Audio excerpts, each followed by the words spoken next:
want to close with this story. It's about Noah's Ark. A couple of months ago, I was going through a really rough patch, and I don't need to get into what it was. But I had a dream one night.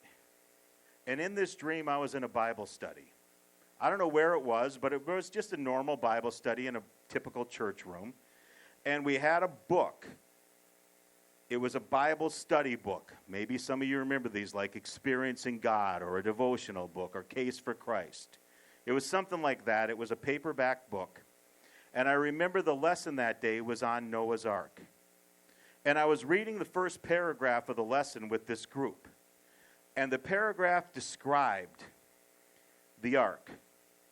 And it described it in such detail that in this dream, reading this paragraph, I could clearly see and picture that little ark. Imagine how small that ark looked upon the whole face of the earth covered in waters. And I remembered as I was reading it that the Bible describes that the waters were so high that Noah was basically sailing through the stars. Okay?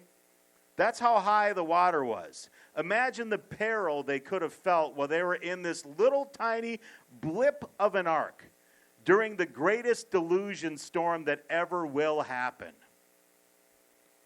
And I saw that. It was a nighttime scene in my head of that little ark floating on those treacherous waves, way up there, and the people inside waiting day after day after day after day, and night after night after night after night, with the animals and the noise. Imagine all that chaos in the ark, and every day their faith being tested. That's what I saw in my head. And then the last line in this book said this: God had Noah in the flood. He's got you in your pond.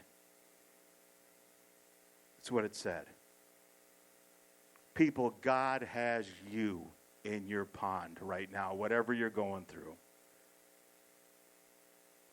Let's pray.